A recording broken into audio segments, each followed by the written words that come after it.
You are listening to Gone But Never Forgotten. Our topics can include, but are not limited to, murder, sexual assault, graphic and gruesome details, and more. These topics are adult in nature and are not meant for everyone. Listener discretion is advised. When we talk about killers, there are always words and statements that seem to float around the killers themselves. Things like psychopath, sociopath, abuse, escalation of crimes, lack of emotion, and so on and so forth.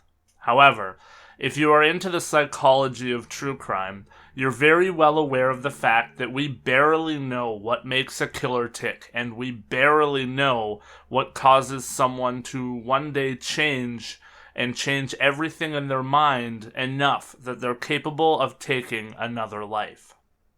For every pattern, there are outliers. For every diagnosis, there are people who are undiagnosed or undiagnosable.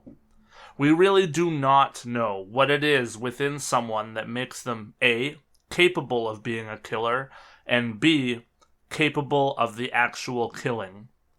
This week, we're going to look at a young man who made a 911 call after he murdered his mom and one of his sisters.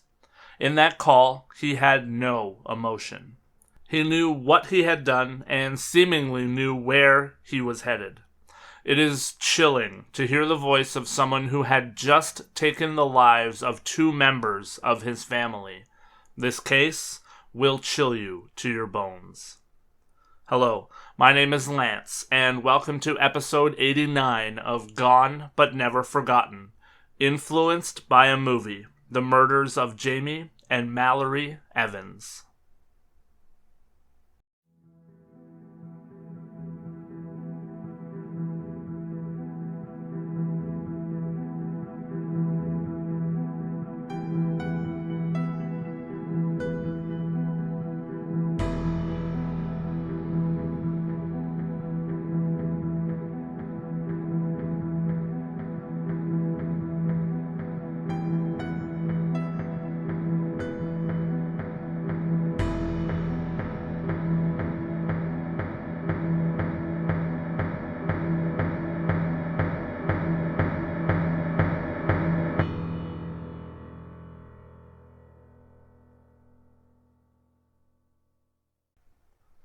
Family is a word that takes on so many different shapes and forms all over the world. There are so many different family units that I couldn't possibly pay homage to all of them. Growing up, I knew that I was lucky. My mom and my dad were still together, and I lived with them, my two brothers, and my paternal grandparents. Our family was all together, which was something that was becoming more and more rare back then, and is even more rare today. Even though my family life was difficult on many levels and strained in many ways, in the back of my mind I knew that I was lucky to have what I had. I could talk forever about how important family is, and I think that most people know it, so I will leave it at that. This week, we're talking about a young man who seemingly wasn't trouble, nor was he visually on a path to trouble that anyone could see, which is what I alluded to in the intro for this week's episode. For every killer that we can see a pattern emerging, or we can see familial trouble in their past, we think that we may be starting to develop an idea of what a serial killer looks like, acts like, and lives like. But for every case like those, there is a case like this one. Jake Evans was a 17-year-old boy who had recently been through some changes within his life, but for the most part, to everyone that was around him, he seemed to be okay. Friends, other kids at his former school, neighbors, and really everyone that knew Jake or knew of Jake said that nobody could have ever seen his crimes coming because he appeared to everyone to be a kind and caring young man who was certainly shy, but didn't appear in any way to be the monster that he showed himself to be. He enjoyed golf and appeared to be calm, cool, and collected. As mentioned, there have been some recent changes in Jake's life before the incidents we're going to talk about. He and his younger sister Mallory had recently been pulled out of high school at Aledo High School in Aledo, Texas, for Jake in January of 2012. And the family had recently stopped attending a Methodist church in town in order to start attending a Catholic church. I did look around to see if I could find out why Jake and Mallory were switched from public school to homeschooling, but unfortunately I did come up empty. The Evans family was certainly what we would call upper middle to upper class. They lived in a well-to-do, gated community in Aledo, Texas, in a very nice home. They lived across the street from their grandparents, and it seemed that the entire family was very close. For the week that led up to his crimes, Jake would later admit that he watched the Rob Zombie remake of Halloween 3 times, and we will get more into that later. On the night of October 4th, 2012, something changed inside of Jake that seemingly nobody saw coming. Jake would become known worldwide for a 911 call that he would make himself. Concord County 911, where is your emergency? My house. What's the address? 152 River Creek Lane. Okay, what's the emergency? I just killed my mom and my sister. What? I just killed my mom and my sister. You just killed your mother and your sister? How did you do that? I shot him with a .22 revolver. And what is your name? Jake Evans. J. Evans? Jake Evans. Are you sure they're dead? Yes. The call would then go on with the operator, who would start to gather information from Jake about himself. She asked if he was on medication, where the gun was, how old he was, if he regularly saw any doctors, and things of that nature. Through all of that, Jake was completely calm and seemingly unemotional. Jake would then relay that he had been planning to kill for a while now, and when the operator asked him if he meant his mom and his sisters specifically, he responded by saying that he just wanted to kill people because he didn't like people or their attitudes very much. He also would say that he felt as though his family was suffocating him. Jake then relayed what had happened inside of his home. No, this is really gonna mess me up for this, in the future. See, my sister, I told my sister that my mom needed her. Mm-hmm. She was in her room, and she came out of her room, and I shot her, and she rolled down the stairs, and I shot her again, and then I went down and I shot my mom about maybe 3 or 4 times, but I'll never forget this. Okay, that's fine. My sister, she came down the stairs and she was screaming, and I was telling her that I'm sorry, but to just hold still. Mm-hmm. That I was just gonna make it go away, but she just kept on freaking out. But finally, she fell down and I shot her in the head about probably 3 times. So they're both downstairs? Yes. The call continues with this operator, who seriously needs to be commended for doing an incredible job, attempting to keep Jake calm and collecting information while Jake is seemingly in some state of shock. Jake relays that he is afraid of guns now and that he did not enjoy killing, and was worried for himself about his mental health and nightmares moving forward. On first blush, I did feel like Jake sounded emotionless here, in a callous way, but I do think that he was most certainly in some state of shock. As Jake sat there in silence between the questions that the operator asked him, you could certainly see that the gravity of the situation was slowly setting in on him. Along with asking that nobody allow his family members to come see him when he was in custody, he would start to realize more that this situation was going to mess him up than realize what he had actually done. His reaction here really can go one of two ways. You can either see the narcissism, or you can see the shock and reality sinking in. You'll be all right, Jake. Okay? You'll be all right. I'm like really worried about like nightmares and stuff like that.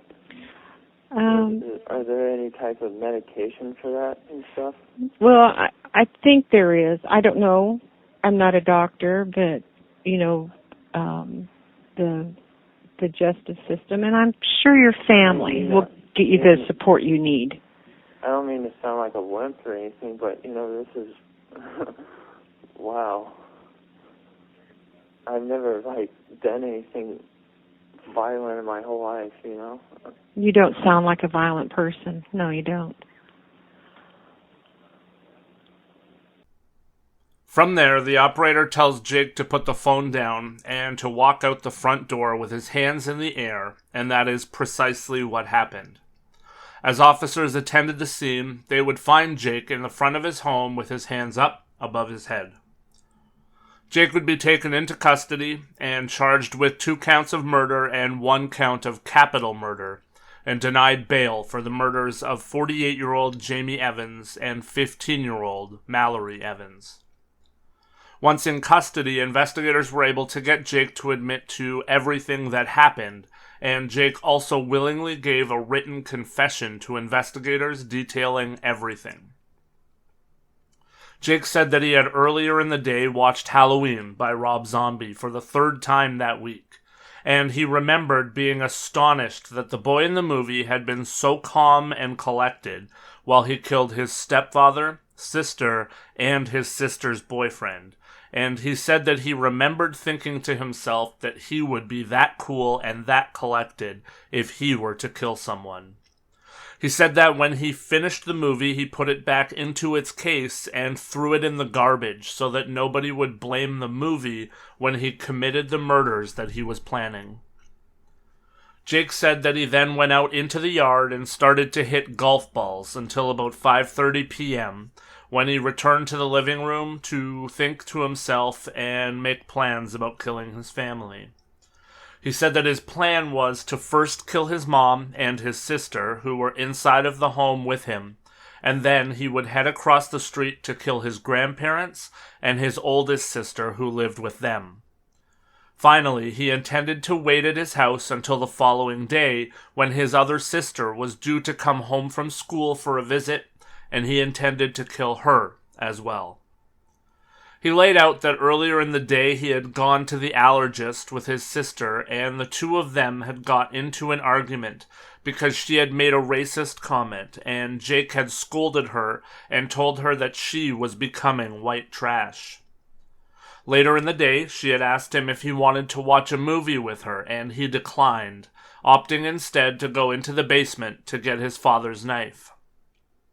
His initial plan was to stab Mallory to death, but as he paced outside of her room, he started to realize that while he wanted to kill her, he didn't want to cause her pain.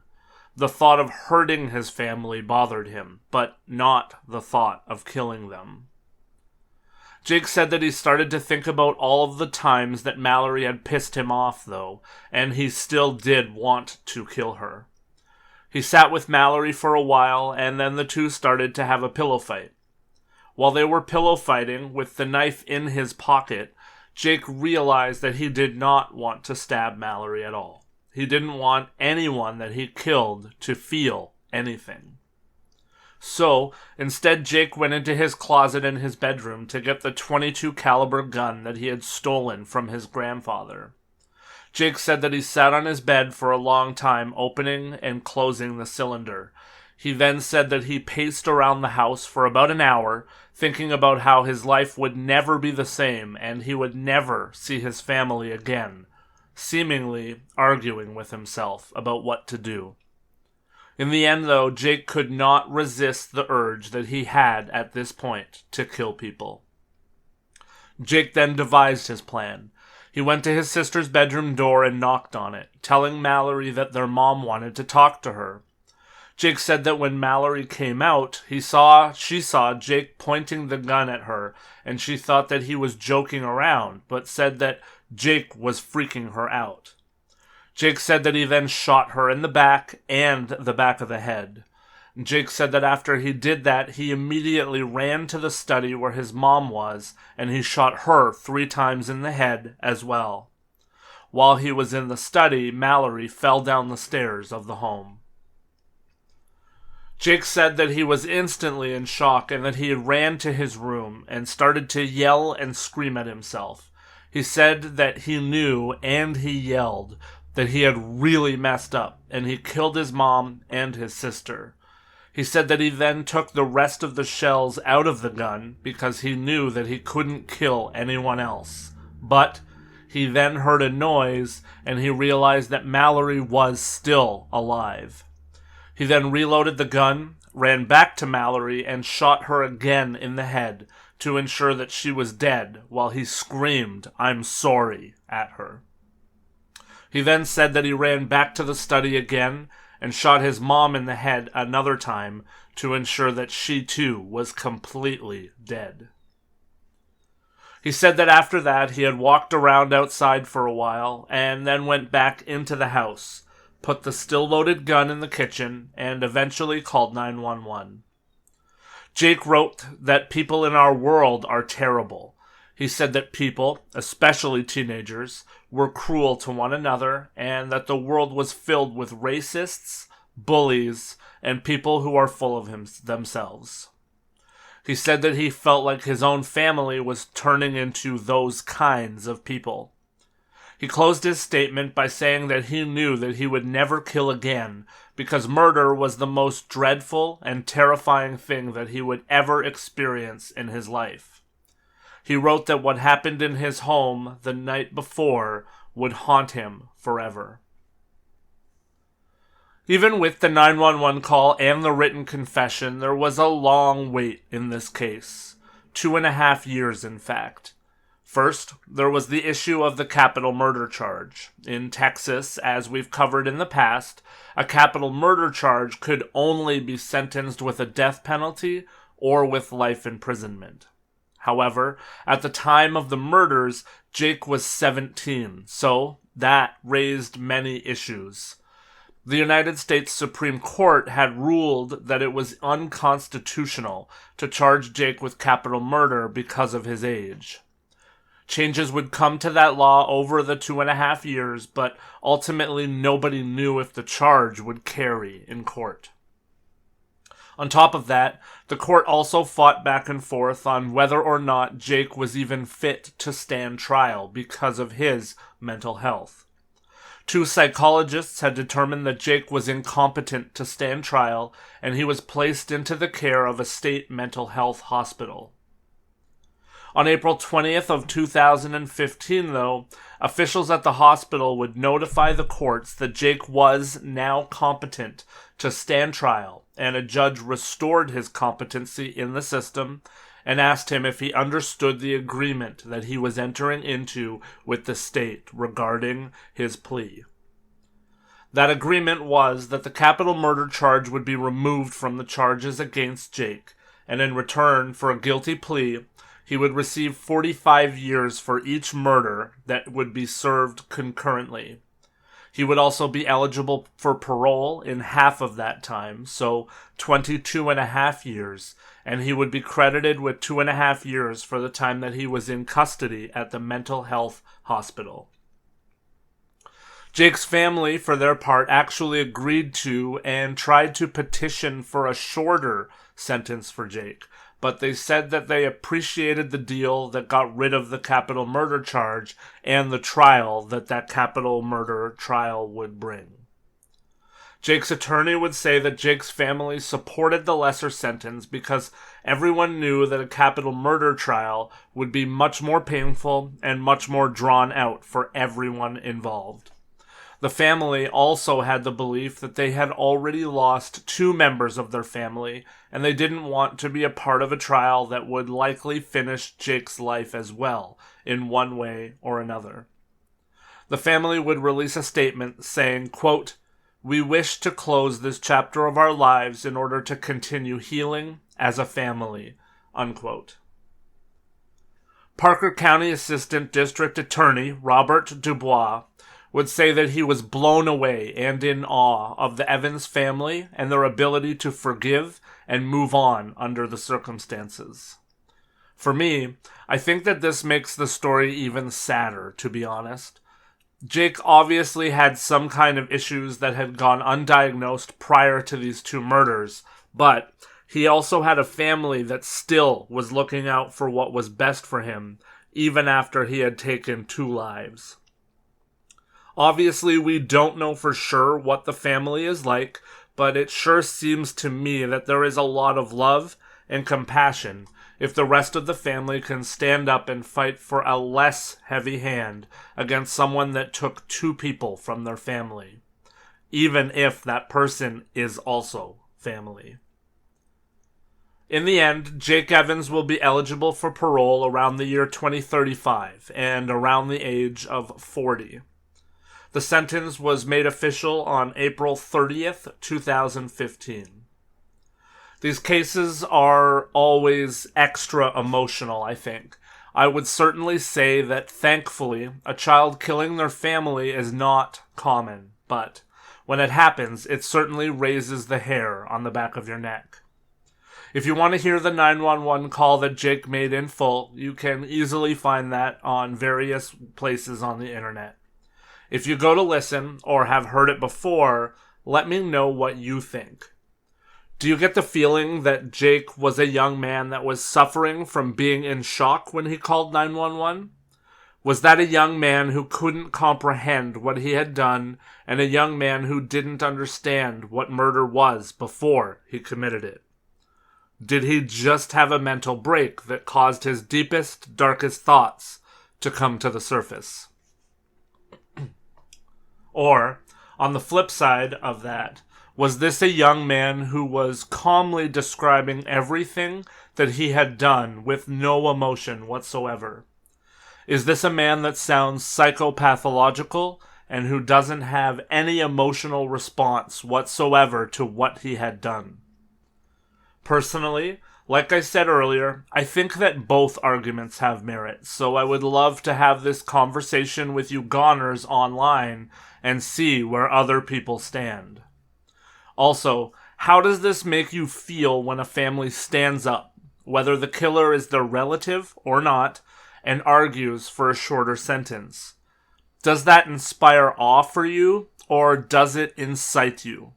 Do you believe that a 17-year-old who kills 2 family members deserves to even have a shot at seeing the outside of a prison again with help, assistance, and growth? Or do you believe that he should face a life sentence or the death penalty for what he did? This is a shorter, open and closed case, but certainly one that I wanted to cover because I believe there is a lot of debate that can be had here. I think that it certainly brings to light a lot of arguments that are caused in today's judicial systems. Death penalty versus no death penalty. Age of criminal restrictions on charges and sentences. Plea deals. Mental health issues being used to prevent trials. Those and so much more. So, come on over to my socials. Come on over to Patreon and support the show while talking about the true crime that we cover here. And spread the word and help by posting, sharing, and sharing your opinions alongside me. Aside from that, I hope that this next week finds you well and that you and yours are enjoying life. Don't forget to come back here next week for another dose of true crime, our 90th episode. And until then, be happy, be safe, And of course, most of all, be better.